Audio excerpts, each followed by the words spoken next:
everyday witches emerge from the shadows of secrecy. Broom closets are flinging open and witches are taking flight.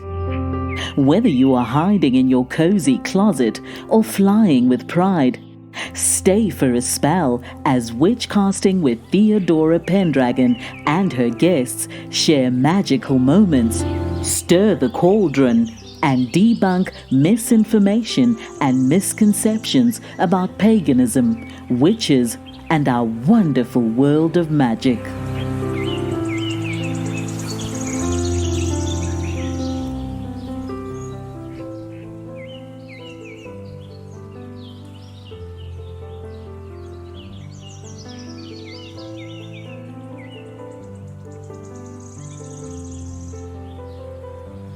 I'm sitting with my special guest today, and his name is Shane Nelson.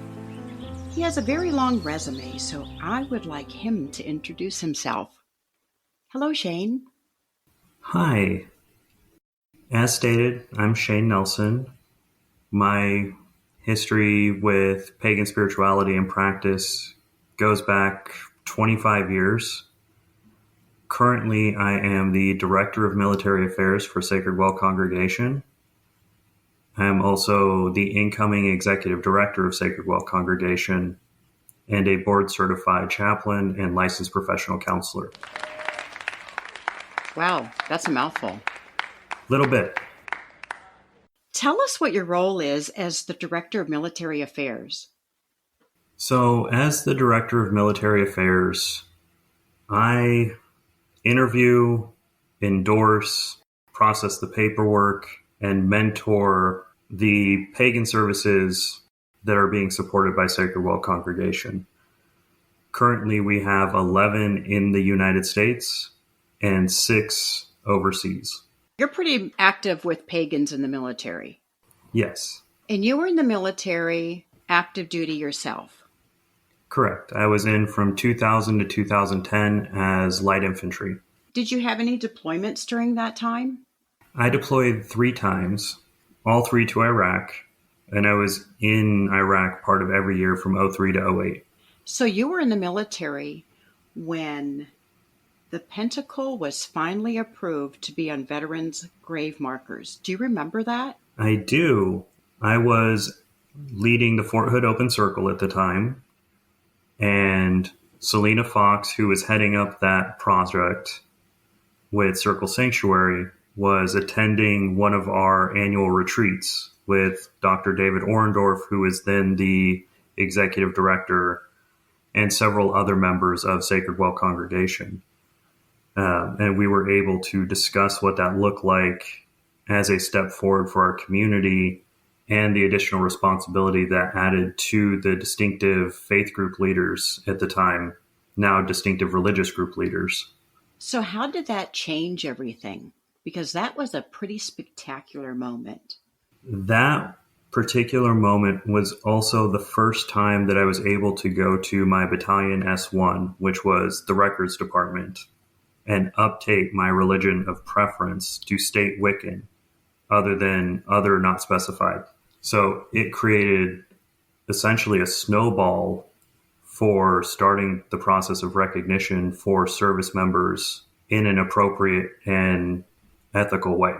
So before then, you had other as your religious preference on your records? Exactly.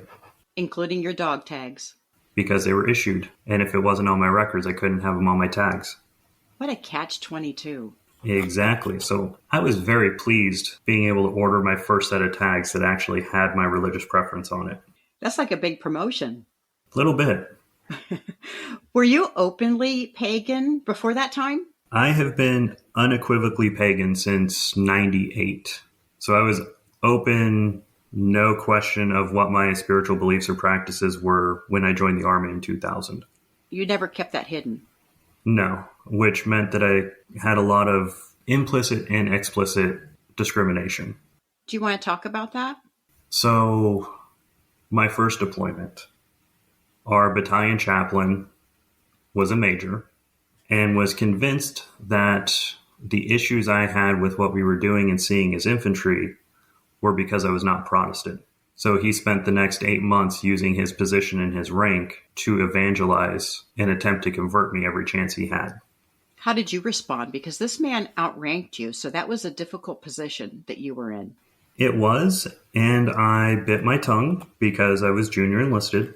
So I followed protocol, stood at the appropriate positions, answered with the appropriate designators, but it ended up lighting a fire under me that eventually led to where I'm at now as a board-certified chaplain. Tell us about your journey becoming a board-certified chaplain. That actually moves back to that story from 2003, when I initially started trying to find out what the requirements were to become a military chaplain. And I would call, because it was still early-ish years of the internet and websites, so I would call the recruiting offices trying to find information. And they would find out I was pagan and they'd hang up on me. Just like that, hang up. Just hang up. No word, just... That went on for a few years. Discrimination, that hanging up, happened for several years until I ultimately crossed paths with David Orendorff, who was then the executive director of Sacred Well Congregation. And he started working with me and mentoring me to run religious services on post. Over the course of probably about 6 months, I completed the initial deaconry training to be able to facilitate that. So I ran the Fort Hood Open Circle and then deployed to Balad. Initially stood up a rough open circle there that was then formalized later, and then came back and ran Chalice Circle in Hawaii. And throughout all this process, I was working on my Bachelor's of Arts in Religion, which I completed just before my discharge in 2010. And then I kind of lost my way for a little while. Being medically discharged, I lost a large part of my identity and who I was, and ultimately came back to it as I was able to physically recover over the years. Ended up in counseling school, so a Master's of Arts in Clinical Mental Health Counseling. And when I was finishing that, realizing that I could perform at military standards again. So then applying for military chaplaincy. And I made it to the senior chaplain interview 3 times before having a stroke and being permanently disqualified. Oh. That was 2 days before I was supposed to do my final swear-in for chaplaincy school. So because of that, you probably would need a waiver, and you can't have a waiver. Because of the stroke and the surgeries that went along with it, I was permanently disqualified. There is no waiver for it because I had part of my brain removed. So that brought me all the way up to having all these skills because I had my master's in clinical counseling. I finished my master's in divinity with 4 units of clinical pastoral education. And on the civilian side, talking to the Association of Professional Chaplains, they were unaware of any pagan chaplains who had made it through the board certification process. So I rolled all of that essentially training to be a breach tool that the Army prepared me with into reallocating for that goal, which meant 2,000 clock hours of chaplaincy time and experience. It meant 4 clinical pastoral education units, a master's degree of no less than 72 semester hours in divinity or an equivalent theology degree. But it had to be nationally accredited. So very similar to the same criteria that the Department of Defense had. Okay, David Orendorff from Sacred Well Congregation was helping you. He was. And he was going to endorse you. He was willing to, yes. Were there any other people involved in helping you become the first Wiccan chaplain in the military? Don Larson, who was already an ordained chaplain at the time, but because he was ordained by a Protestant organization, with the way the Department of Defense was reviewing candidates at that time, helped me to build my packet, know what the requirements were to be able to apply. And then he dropped his packet just inquiring what it would take and his endorsing body at the time dropped him for it, and he lost his commission as a result as a chaplain. You and Don Larson were pretty much going through this process at the same time? He was at the tail end of the process, and I was just starting the process, but yes. So we already talked about Don Larson in a previous episode. So if any of the listeners have not heard Don Larson's story, after this episode, you may want to look up Major Don Larson's story as he talks about discrimination, trying to be a Wiccan chaplain. So what happened after that, Shane? After working with him and building my understanding, so essentially creating a spreadsheet that I could check off as I was completing things, he ended up losing his commission as a chaplain. And then I ended up in different duty stations and kept working on it up until my medical discharge in 2010. David Orendorf and I stayed in contact even though I was out, and continued working towards the formal ordination, essentially of a civilian side priest. So I could do rites of passage, like hand fastings, that would otherwise require a justice of the peace to be involved. And that completed in 2013. Continued along, continued teaching, working, and then found my way into counseling because I had enough of my own concerns and issues after military service that I needed to process them. And my counselor at the time was like, "You might be good at this. Have you thought about counseling school?" Of course, I was resistant for about 6 months because the only counseling program in our area was housed in a Christian university. But I ended up going there, and again, unequivocally pagan, did not hide that fact. It made a lot of people uncomfortable for 2.5 years. When you say a lot of people, who were these people? Some of the staff, most of the other students. So out of the 23 of us in my cohort, I was the only non-Protestant. Why do you think they were uncomfortable? Because our first class started from a place of talking about ethics. Being housed in a Christian university, the instructor was often trying to frame those ethics through the Bible and not through the association of, or ACA, so Association of... Are you talking about the American Counseling Association? Yes. Too many acronyms and jumbles of letters in my head, depending on the organizations. So we should have been learning ethics as clinical counselors from that perspective, but it was regularly being reframed through biblical references. That must have been difficult for you. It was. That was the only class that I had any concern whether or not I was going to pass, because I would cite the ACA Code of Ethics over the scriptural references. But you passed. Barely. With like a B-, which was the bare minimum to get through. But nobody sees your transcript these days anyway. Exactly. As long as you make it through the national certification exam, you're good. So yeah, there was a lot of that. Certain heads of faculty who were used to dealing primarily with the undergraduates had reservation that I was openly pagan, given that their primary experience was having their undergraduates required to attend weekly services on campus. And I didn't do those things. It led for some confusion and some discomfort on the administrative end. But I gave them no wiggle room because all of my grades, except for that one class, were A's. And I ended up graduating 6 months early at the head of my class. I also have a master's degree in counseling, and I went to a state school. I went to the State University of New York.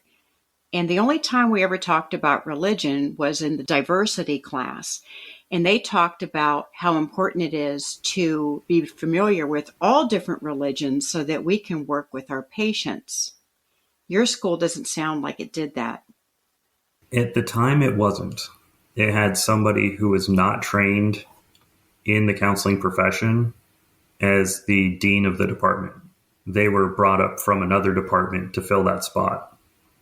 Now, the dean of that program is the former head of the Oregon Counseling Board, and he has brought it back in line with those ACA codes of ethics and that multicultural perspective of co-traveling and co-regulating rather than we have to do it from this perspective that was being presented.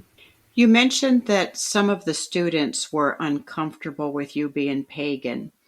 In a counseling program, quite often we have to work in groups. Was it difficult to be invited into a group or accepted into a study group? I didn't actually end up participating in any of the study groups because I didn't feel welcome. So most of my studies were on my own. When it came time for assigned classes like clinical supervision, didactic supervisions, where we had to be part of a class coming together, those were overseen by who's now the individual who now is the dean of the program, Dr. Ryan Melton.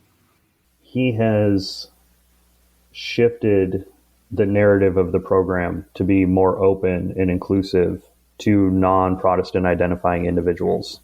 And he was my clinical supervisor for licensure for like 4 years.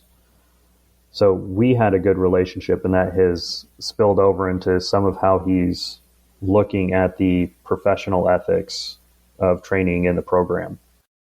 When you applied to the school, did they ask you about your religion? They did.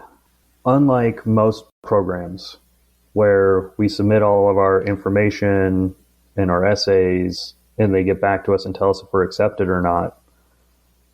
Once we submitted all of that, we then got scheduled for a fishbowl exercise to see how we interacted with others, and then had to go through individual interviews with several core faculty members just to get accepted into the program. I did not hesitate in any way with my spiritual identity, and a number of the core faculty that I sat with weren't resistant to it, but definitely didn't have an understanding of it to be able to discuss, essentially. Why didn't you go to a state school? Because the only state school that was nearby that was KCREP certified, so nationally certified, was 2.5 hours away in another city. Oh, that's tough. But you made it. I made it, and I keep that original diploma that says Christian University on it as a badge of honor that I survived. Did you make any friends in that program? I did. I have a few that I still stay in pretty consistent contact with that are also licensed professional counselors in the community. So some of them do LGBTQ rights. Others work with youth and families. And then I specialize in working with trauma and addiction. So we will consult with each other if we're having issues with one of our clients or something's coming up that the other might have information on. But they're pagan friendly? They are definitely pagan friendly. Still very Protestant, but pagan friendly. You're also a professor. Yes. I teach with David Orendorff at Cherry Hill Seminary. He's currently the chair for the Pastoral Counseling and Chaplaincy Department, and I am the primary professor, teaching 8 out of 9 semesters for our rotations, with most of the counseling specific and chaplaincy specific courses. And then in the fall, I start taking on some of the pastoral counseling like theories classes for Star King School for the Ministry as well. That's exciting. Little bit, given that that's where I completed my MDiv at. Tell us what an MDiv is. So the MDiv is the Master's of Divinity. It's one of the requirements for military chaplaincy and civilian chaplaincy. Most programs, whether it's the Association of Professional Chaplains or the Armed Forces Chaplains Board in the U.S., require that degree to include no less than 72 semester hours. Mine was 91 semester hours. Now I'm 2 semesters in on my doctorate of ministry in interreligious chaplaincy, specifically building on those skills that I learned in my Master's of Divinity to a place where I can be an effective leader. Are any of your students interested in being a military chaplain? In school, no. I have 3 interns that I'm working with right now that are going into their Master's of Divinity, and we've gone through all of the screening criteria to make sure that they require no waivers when they apply in about 3 to 4 years. So we've gone through and made sure they met all the requirements for their academic plans and then all of the recruiting requirements as well for their respective branches of service. Let's go back to Fort Hood and the Open Circle. Yeah. Were you at Fort Hood when they had the very first Open Circle? I was not. I came in a few years after that because of duty station assignments. I ended up taking over from the Lymans, I want to say 2006. Yeah, that sounds right. And they were the second ones to hold the circle, I believe. But we still had the occasional protester outside the gates that was a rollover from the Bar Wars, which is a not so affectionately termed onslaught where Representative Barr was calling for Protestant organizations to no longer send enlistees or support military service as long as pagans were allowed to serve and have services provided. So we still had the occasional small group of 2 or 3 that would hang out outside the gate and protest when I was coming through. And what would they do? There's not a whole lot they could do. They had to keep a certain amount of distance. Otherwise, they had to deal with the MPs, military police. So they would stand out there and hold signs, kind of similar to what we see now with protesters outside Planned Parenthood. But there weren't many.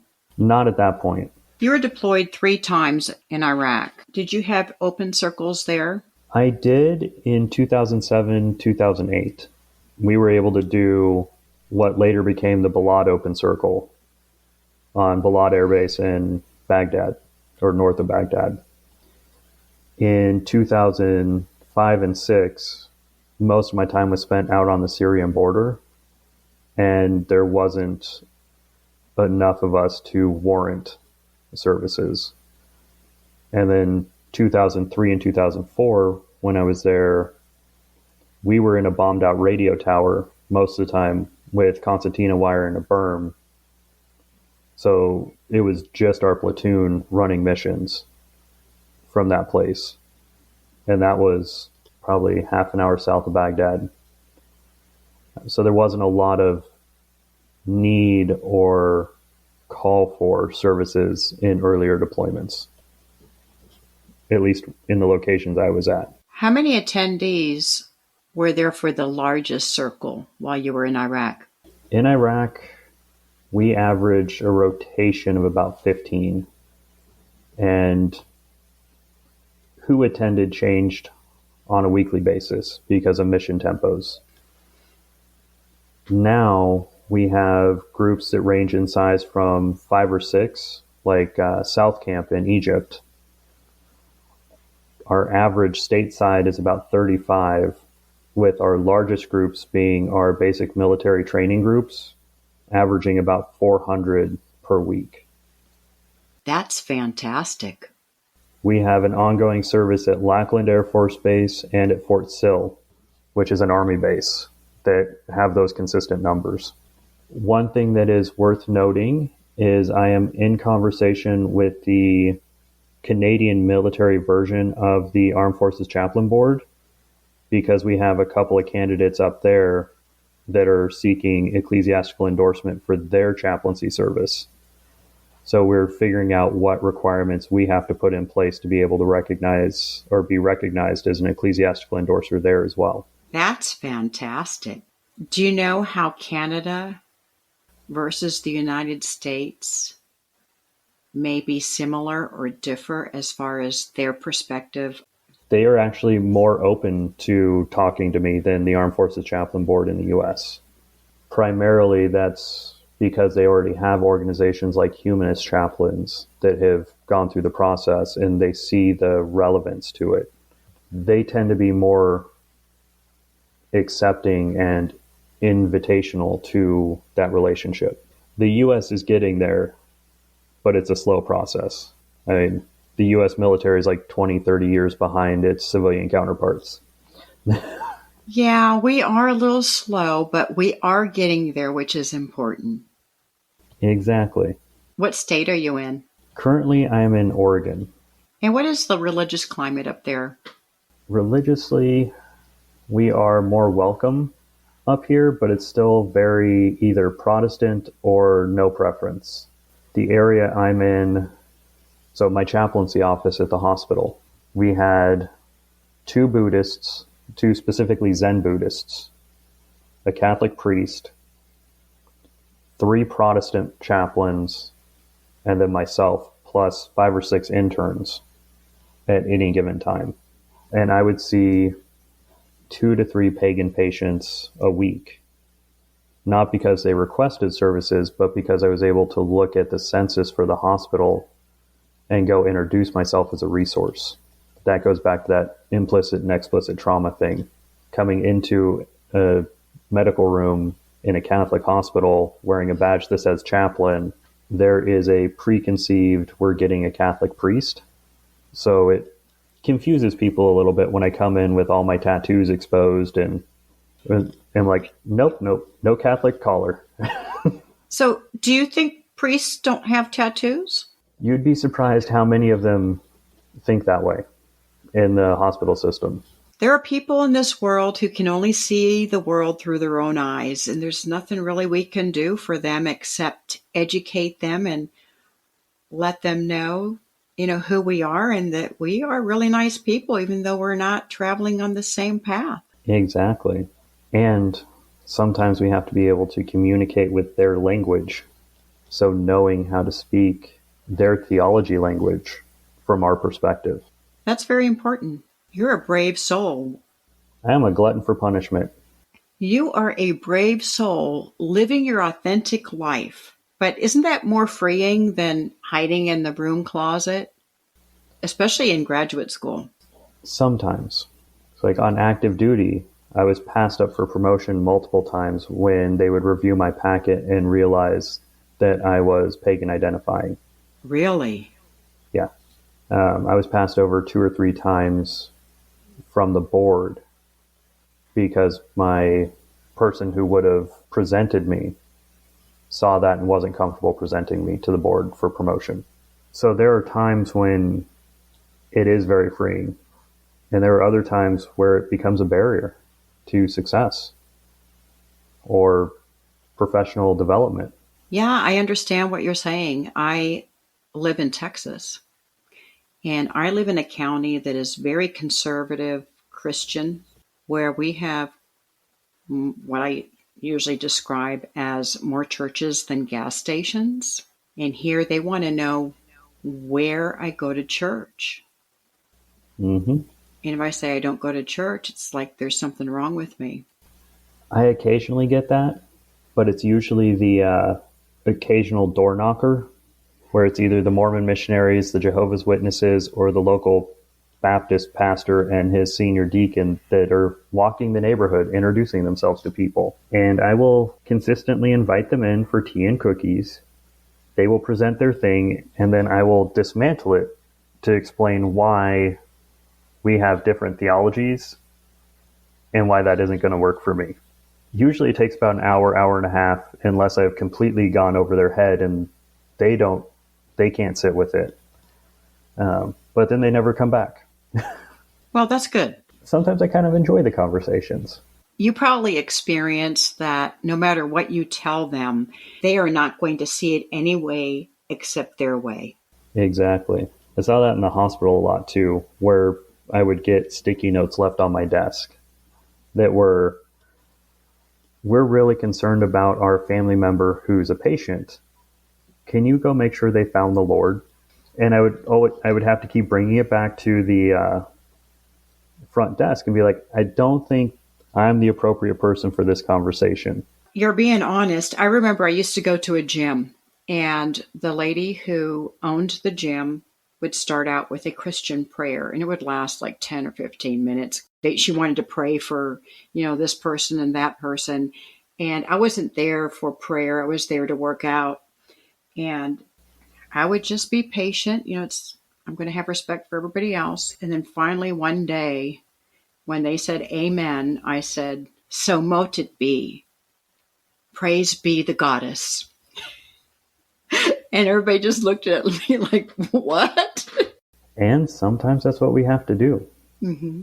Like I remember sitting with a Norse pagan identifying patient in oncology about 1.5 years ago. The staff working with her assumed that she needed a chaplain. I just happened to be assigned to the floor the day they put in the request. And I go up there and I talk with her, and the woman she was in her early 30s, survived cancer 3 times. It came back a 4th, and this time it was terminal. So we had a long talk about what it means to have a good death. What, from a pagan and a Norse perspective, dying in battle looks like, and how that's different between a battlefield and a recurring illness. The nurses thought they were getting a Catholic chaplain or priest to come talk to the person. They did not realize they were getting the pagan identifying chaplain to go have a pagan conversation with this patient. The nurses had no idea why things at least remotely improved as far as the demeanor of the patient, but they didn't get what they wanted out of it. That's a really cool story. I have been very fortunate to get a few of those over the last few years. I remember sitting with a mom who was actively miscarrying in Mom Baby. I came in, introduced myself. She's like, oh, you're here to calm me down. The nurses say that I need to calm down or I'm going to keep losing my baby. Like, no, it sounds like you're going through some stuff right now.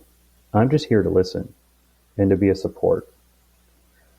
And turned out that she identified as New Age. So we were able to do a guided visualization at bedside of the stereotypical statue of Gaia with the belly as the earth, holding it, visualizing all that love and healing being poured into the earth from Gaia, while she was sitting holding her belly the same way, the patient, pouring all of that same love and healing from Gaia through the earth, through her, to her child. And probably after about an hour, she was relaxed enough that she could go to sleep, as much as you can in a hospital setting. The next day when I checked in, the nurse was like, yeah, she was quiet all night. We have no idea what you did, but we're good. Later that week, I came in because I was per diem, so I was only there a couple days a week. Found out that she had been able to keep the baby and had discharged by that Friday when I came back. Not saying that the guided visualization was magic. Maybe it was.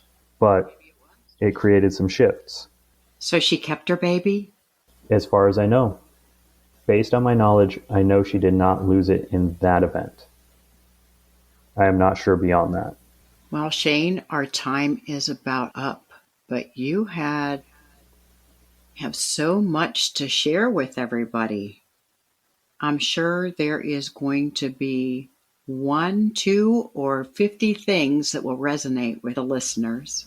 I hope so. Thank you for being my guest. Thank you for having me. You're very welcome. It's interesting, the day that you reached out to me and asked to be on the podcast, I had your name written down as someone to contact that day, and you beat me to it. Sometimes the universe has its own ideas of how things are going to work out. That's right. And you're supposed to be here today. Exactly. Otherwise, I wouldn't have dodged death twice.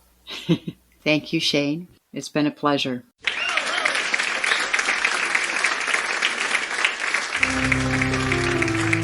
Thank you for joining us for Witchcasting with Theodora Pendragon. Have a burning question or have a topic you'd love Theodora and her guests to discuss on the show? Contact her through Instagram at Theodora Pendragon. If you enjoyed this episode, make sure to subscribe so you don't miss the next one. And help us spread the word by leaving us a rating and review and sharing it with your friends. See you next time, and may your magic always shine.